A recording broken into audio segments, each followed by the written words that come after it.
wayang itu sudah menggambarkan itu, dan itu akan terjadi ini. Manakala kita mempunyai jiwa-jiwa seperti Pandawa, nanti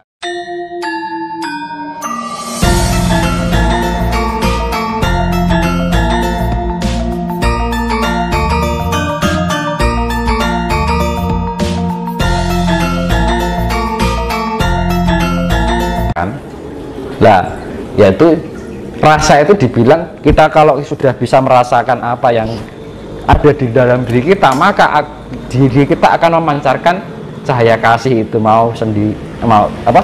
cahaya kasih itu sendiri.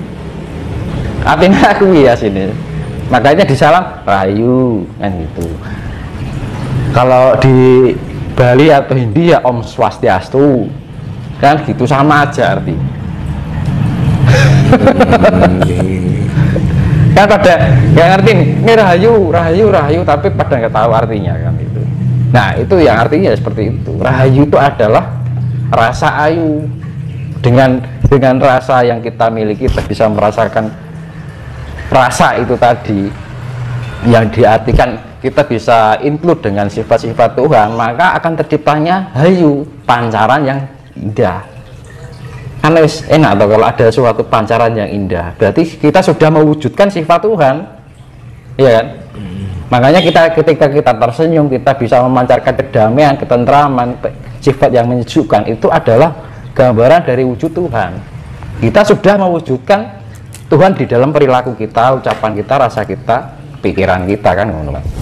Nah itu sebenarnya orang yang sudah nyawiji dengan Tuhan seperti itu. Itu konsep ya, yang artinya sudah manunggal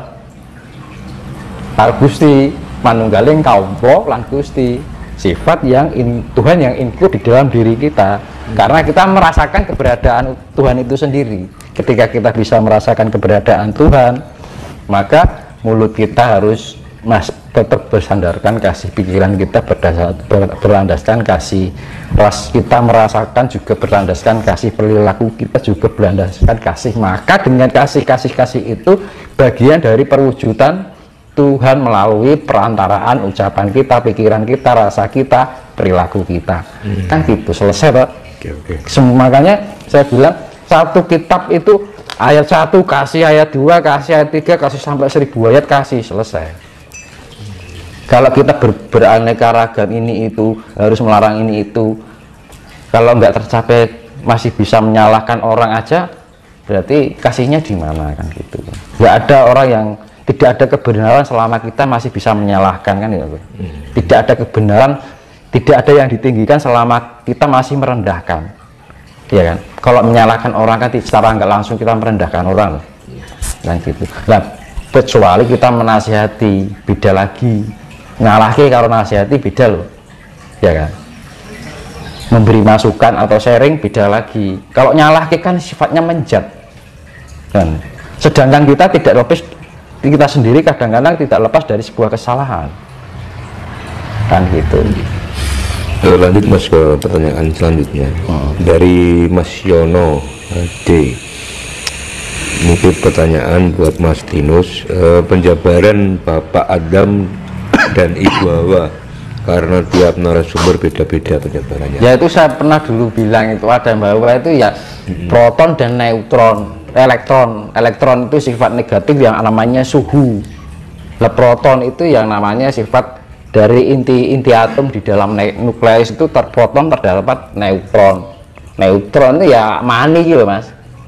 Jadi, makanya di dalam kehidupan ini akan tercipta karena ada unsur plus dan minus. Sebenarnya Adam itu.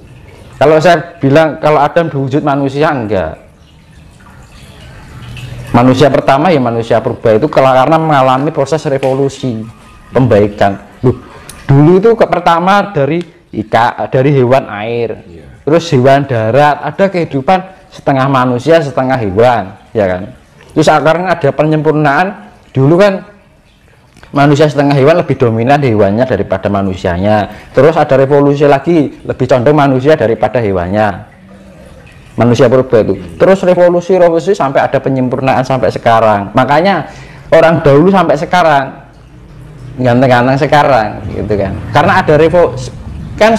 terjadi itu berjuta-juta tahun Mas, revolusi itu. Iya, iya. Pembaikan akhirnya penyempurnaan fisik, tapi kemurnian secara jiwa luntur. Jadi antara dunia nyata, dunia yang sifatnya alam gaib itu kayak berkebalikan Mas. Sebagai penyempurnaan fisik, sebenarnya secara jiwanya ada itu pengurangan. Bukan, jadi makanya itu dunia dan surga itu ibarat bolak-balik. Enak di dunia belum tidak apa, ibaratnya ya dampaknya di sana nggak enak kan gitu, alam bakal lah berarti. Kalau kita bisa menerima ketidakenakan di dunia, justru kita akan menemukan kemuliaan yang ada di sana. Kan gitu sebenarnya. Di dunia karena surga berarti wali-walian.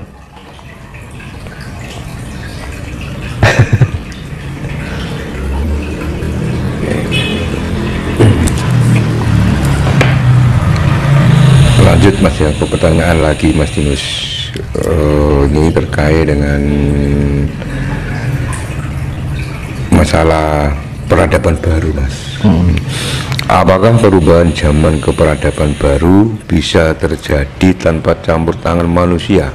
Karena pada umumnya kita itu malu untuk memulai melestarikan adat dan budaya karena merasa minoritas. Nah itu nanti kan saling alam ini kan alam, saya bilang tadi alam leluhur itu membantu. Proses kinerja alam ini kan menuju suatu kemurnian. Nah kita saling melengkapi. Makanya ketika kita ada ini kita harus frekuensikan antara diri kita leluhur dengan alam, saling melengkapi. Akhirnya timbul sebuah kekuatan nanti. Dan nanti yang tidak bisa menyatu atau tidak menselaraskan dengan alam, ya wes, tidak dilayakkan di peradaban baru. Makanya kan sudah diiling-iling dengan sedini mungkin, ayolah bangkitkan potensi ada di dalam diri kita untuk bisa lebih mengenal jati diri kita. Asal usulnya dewi kok Gusti Allah kan gitu loh Mas. Iya kan? Nah, sifat Gusti Allah ya harus itu di dalam diri kita biar kita bisa manunggal. Kan gitu. Karena untuk menciptakan kita Tuhan itu bisa manunggal di dalam kita, harus kita bisa merasakan keberadaan Tuhan itu sendiri di dalam diri kita. Nah, kalau sudah merasakan keberadaan Tuhan, maka segala tingkah laku, perbuatan, pikiran, rasa dan ucapan kita berdasarkan kasih. Karena sifat Tuhan itu adalah kasih. Balik ini kuno meneh Mas. Iya toh? Karena wes kuncinya satu adalah kasih, karena energi dari alam semesta itu adalah kasih, sifatnya pemeliharaan. Power dari kekuasaan alam semesta itu berdasarkan landasan adalah kasih, ya kan? Cahaya dari ilahi itu sendiri adalah cahaya kasih. Wujud dari Tuhan itu ya kasih itu sendiri, cahaya kasih itu sendiri. Tapi kehancuran itu manakala dunia ini terjadi krisis kasih. Ya, kan kita kan sudah terjadi krisis kasih, Mas. Iya kan? Tidak segan untuk merugikan orang lain, mencari keuntungan diri pribadi. Yaitu karena pengaruh imperialisme, hedonisme, kapitalisme, konsumerisme, hedonisme, ya kan? Ya karena akhirnya kembali itu. Makanya dulu saya pernah bilang yang menjadi titik kehancuran dunia itu akibat imperialisme. Jadi dari suatu kekuasaan negara untuk mengambil kekuasaan dari yang lain untuk dimanfaatkan. Terus kapitalisme membebaskan suatu orang untuk mencari keuntungan yang sebanyak-banyaknya. Kapitalisme, hedonisme apa untuk mencari hal sifatnya kematerian agar tidak mengalami kehidupan yang menyakitkan hati. Kalau kita tidak punya apa-apa, akhirnya kita nggak bisa apa-apa, nggak bisa beli ini, nggak bisa beli itu, akhirnya direndahkan orang. Akhirnya tercipta individualisme, egois, nggak mau, hanya mencari untung diri sendiri. Lah kasihnya dari sifat individualisme berarti sudah kehilangan kasih kan gitu kan. Nah kan, terus konsumerisme akhirnya apa? orang dengan meningkatkan taraf hidup itu dengan memiliki mobil mewah, kita bisa melakukan pembelian ini pembelian itu karena pengaruh dampak itu tadi. Ya pengaruh, makanya kan dulu saya pernah bilang kehancuran dunia itu ya dari imperialisme, kapitalisme, hedonisme, konsumerisme, ya kan, individualisme. Ya sudah, itu bukan dari budaya kita, dan negara kita sudah ketergantungan dengan itu. Nah ya, ya akhirnya itu. Nah, jalan satu-satunya adalah kembali pada kemurnian. Ya akhirnya apa ya, dampaknya kita akan merasa asing dari diantara itu. Ya nggak masalah gitu kan. Lah kan kayak Pandawa di Hastina aja merasa asing. Betul. Iya kan, Kurawa yang menduduki Hastina kan sudah digambarkan di pewayangan. Pandawa seharusnya memiliki yang berhak memiliki kerajaan tahta Hastinapura, itu merasa asing di tempatnya sendiri. Yang menguasai adalah para Kurawa.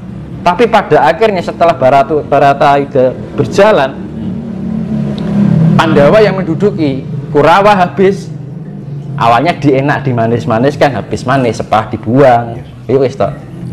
Itu wayang itu sudah menggambarkan itu.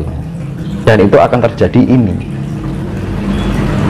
Manakala kita mempunyai jiwa-jiwa seperti Pandawa, nanti akan dimuliakan. Diinjak-injak nggak masalah, ditindas nggak masalah, dianggap edan ora apa-apa. Kan zaman sekarang kan gini, orang yang waras dianggap gila, yang gila merasa benar, merasa waras. Bolak-balik zaman itu yang seperti itu. Saya ulangi lagi, zaman sekarang itu yang waras dianggap gila, yang gila mengaku dirinya waras. Itu pola asing dibilang pola awal zamannya seperti itu, dan ini sudah merajalela.